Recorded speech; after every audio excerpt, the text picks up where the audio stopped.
Hola, en esta píldora de introducción a la macroeconomía vamos a estudiar el flujo circular de la renta incorporando el sector público. En la anterior lo estudiamos viendo una economía muy simple, en la que no había ni sector público ni sector exterior. En esta vamos a introducir el sector público y veremos cómo interactúa con las familias, con las empresas y, lógicamente, con los mercados financieros.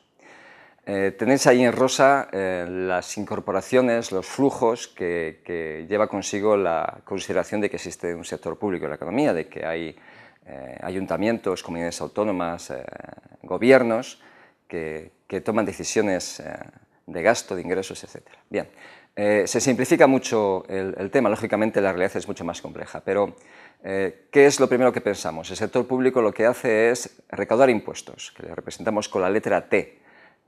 Por simplificar, suponemos que solamente pagan impuestos las familias, y tenéis ahí el flujo de las familias al sector público simbolizando los impuestos que pagan. Esos son los ingresos naturales del sector público. Con esos ingresos, con esos impuestos, ¿qué es lo que hace el sector público? Bueno, pues el sector público toma una serie de decisiones. Primero, gastar, lo que es el gasto público normal, el gasto público corriente, la compra de mandos para ordenadores, la compra de ordenadores, decisiones de gasto normales. Se supone que el gasto se lo realiza a las empresas y lo vamos a representar todo con la letra G, que lo tenéis ahí, un flujo del sector público hacia las empresas. Por tanto, las empresas lo que hacen ahora es vender parte de su producción a las familias, pero también se lo venden al sector público. También toma decisiones el sector público de inversión pública. Es un flujo que también suponemos que va dirigido a las empresas, que son quienes las proporcionan esas decisiones, esos bienes. Y después la cuestión última de decisión de ingreso o gasto del sector público son las transferencias. La diferencia entre una transferencia y un gasto es que las transferencias son flujos de renta en principio sin contrapartida. El gasto público tiene una contrapartida. Si la Universidad de Valladolid compra este mando y se gasta 10 euros, la contrapartida es este mando. Pero las transferencias son flujos de renta que no hay una contrapartida, en principio. Pensad, por ejemplo, una prestación por desempleo. En principio es un flujo de renta hacia las familias que no lleva aparejado nada a cambio. Una pensión de jubilación, pues exactamente lo mismo. ¿Vale? Por tanto, el papel que juega el sector público ya podéis imaginar que es recaudar impuestos y tomar decisiones de gasto. Decisiones de gasto que se materializan en transferencias, en gasto público o en inversión pública. ¿Qué es lo que sucede? Lo que sucede es que es muy raro, es una casualidad, que coincidan los ingresos que recaudan a través de impuestos con sus decisiones de gasto. Por tanto, hay un balance de más o menos gastos que ingresos.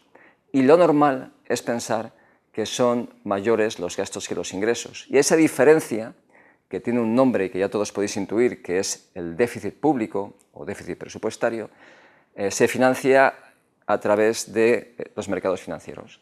El Gobierno de España, la Junta de Castilla y León, de las comunidades autónomas, los ayuntamientos, cuando tienen más gastos que ingresos, tienen que acudir a los mercados financieros para financiar ese déficit público a través de la emisión de deuda pública. Por tanto, ahí tenéis otro flujo de recursos desde los mercados financieros hasta el sector público.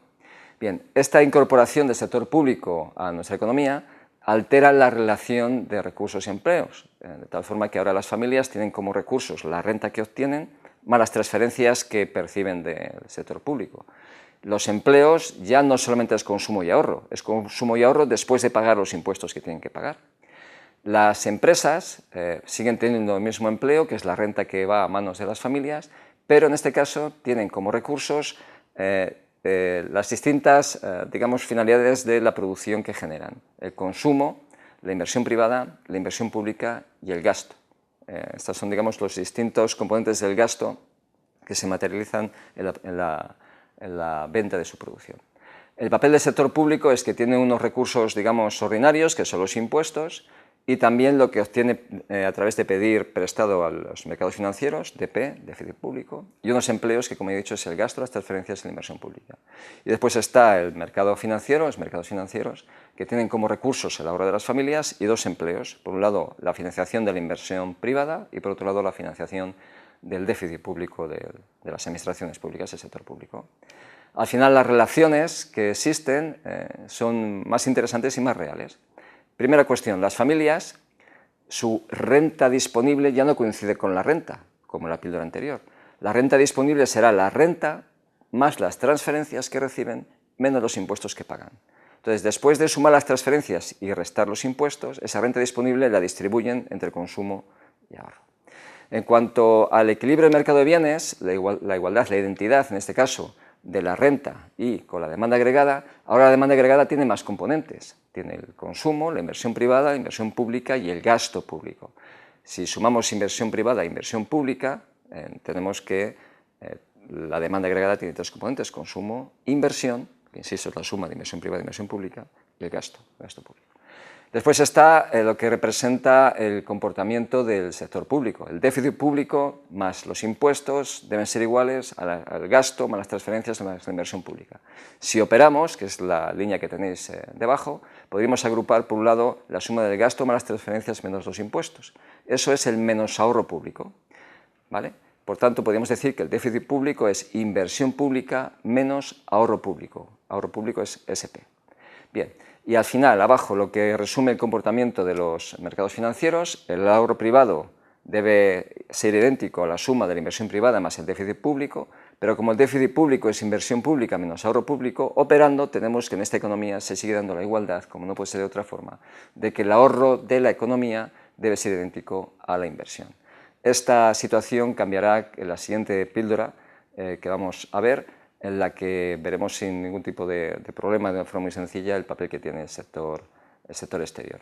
Una última cuestión, ya que he hablado del sector de déficit público, como reflexión y también para que nos introduzcamos un poco en cuáles son los datos. Ahí tenéis la evolución del déficit público de España. Un comportamiento más bien tirando al déficit. Ha habido una serie de años que tuvimos superávit, a mediados en los años 2004, 2005, y después tenéis ahí la brecha, la caída profunda provocada por la reciente crisis económica, años 2008, 2009, en los que el gobierno de España y las comunidades autónomas gastaron mucho dinero para intentar estimular la economía y dejaron de recaudar muchos impuestos como consecuencia de la caída del Producto Interior Bruto. Y el resultado fue un desplome de las cuentas públicas, una generación enorme de déficit público que, como vais viendo, se está recuperando poco a poco en los últimos años. De todos modos, eso lo estudiaremos más adelante con más detalle.